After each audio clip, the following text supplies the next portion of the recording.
Скажите, а у вас в каком ухе звенит?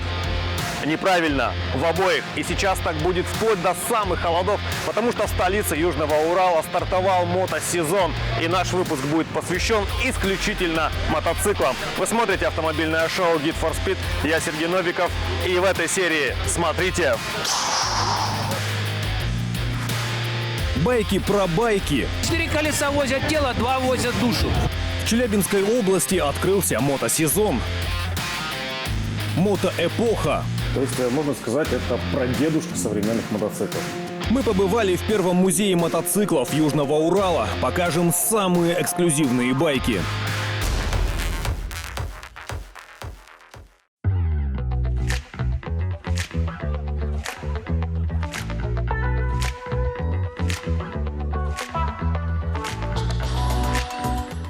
Я сейчас в уникальном месте. Это музей мотоциклов, который находится в нашем родном Челябинске. Здесь собрано больше сотни уникальных экземпляров.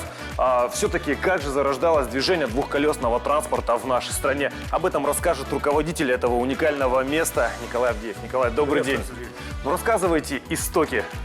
У нас в музее имеется вот такой экземпляр. Это массовый мотоцикл L300. Производился в Ленинграде на заводе «Красный Октябрь». Завод существует и поныне. Мотоцикл был выпущен в большом количестве и примечателен тем, что он воевал в первые дни войны. До наших времен сохранилось немного вот таких рабочих экземпляров, то есть они стоят довольно дорого и редки, имеют коллекционную ценность. То есть, можно сказать, это прадедушка современных мотоциклов. Прадедушка, да, потому что довоенный это серьезный период техники, наверное, можно, да. Я вижу, вот здесь очень интересный экземпляр, он чуть постарше и, наверное, немножечко уже модернизирован, да? Нет, это примерно тех же годов, но это у нас выпускался с 46-го года. Чем вот вообще отличается вот этот мотоцикл от уже современных? Я вижу то, что здесь минимальное вообще оснащение по технике именно. Конечно, прогресс со временем касался и любых агрегатов, узлов, в том числе электрики, в том числе ходовых каких-то моментов. У него архаичная передняя подвеска, то есть не сильно отрабатывала неровности дороги. Задняя вообще отсутствует, то есть так называемый костотряс.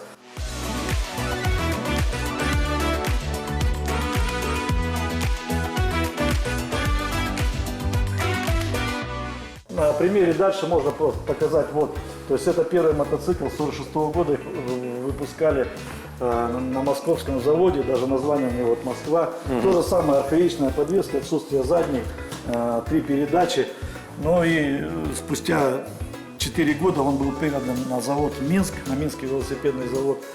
Он стал называться Минский мотоциклетный велосипедный завод.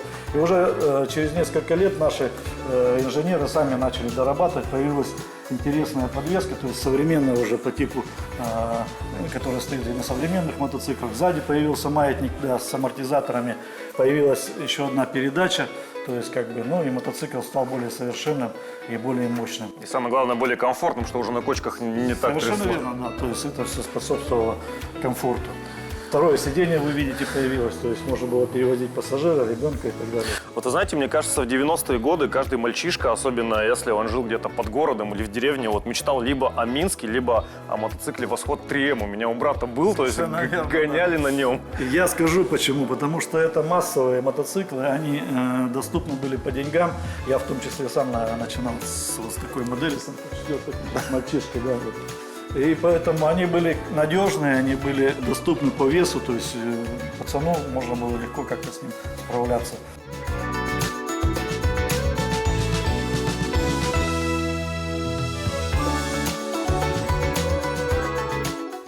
Николай, глядя вот на этот мотоцикл и вот на этот манекен, сразу просится одна фраза.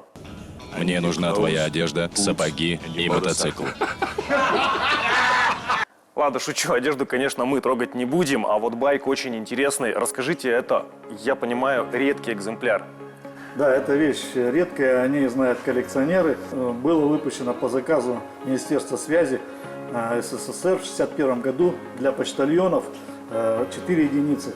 Он уникален тем, что у него имеется задний редуктор, может ездить взад, вперед, перевозить до 60 килограммов груза. И как ни печально, то есть их не сохранилось. Из 4 вот сохранился 1. Он единственный в стране? Да.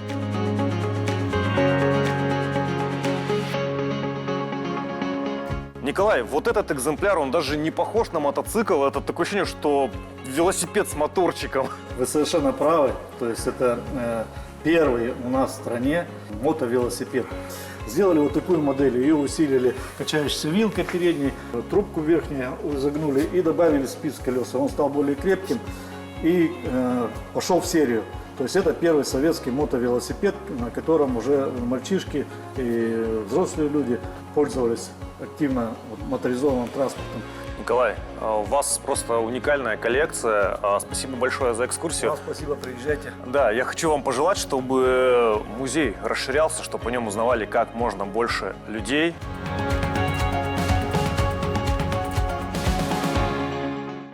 Совершенствованием и модернизацией любой техники, конечно, всегда и совершенствуется водительское удостоверение. Как же это было в нашей стране? Об этом нам расскажет директор учебного центра «Перспектива» Илья Козак. Илья, здравствуйте. Добрый день.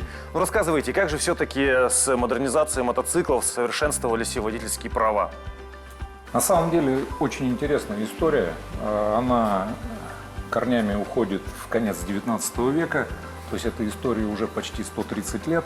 По имеющейся на сегодня информации, в 1895 году градоначальник Санкт-Петербурга генерал-лейтенант фон Валь выдал впервые 2 разрешения двум гражданам, двум жителям Санкт-Петербурга на использование странных транспортных средств. На самом деле на тот момент их еще никто не называл мотоциклами, придумывали названия. Были достаточно очень смешные варианты, в том числе механизированная повозка. С конца 19-го, с начала 20 века берет начало и история правил дорожного движения. Затем в России к 1910-11 годам стали появляться первые курсы водительских, именно обучения водителей. Стали проводиться экзамены с аттестацией будущих водителей. К 1917 году в Санкт-Петербурге уже насчитывалось порядка 6 школ подготовки водителей. Вступив и став участником Женевской конвенции, то есть уже с начала 70-х годов, мы получили то водительское удостоверение международного образца, которое, в общем-то, которым мы пользуемся и по сей день. Мы уже практически 25 лет занимаемся подготовкой водителей, в том числе и водителей категории А. Мы стараемся всем ученикам вложить в голову тот факт, что все-таки мотоцикл, как и автомобиль, это предмет средства повышенной опасности. И прежде всего мы начинаем с азов безопасной эксплуатации и техники безопасности. Про постоянную заботу о собственной жизни и о здоровье и жизни своих пассажиров забывать, конечно же, не стоит. Спасибо большое за рассказ. Друзья, как вы поняли, нет ничего невозможного. Если есть желание, можно спокойно прийти, получить категорию А и, конечно, ездить безопасно. Илья, спасибо еще раз большое за беседу. Друзья, ну а мы перемещаемся сейчас из вот этого музея истории мотоциклов уже в современность.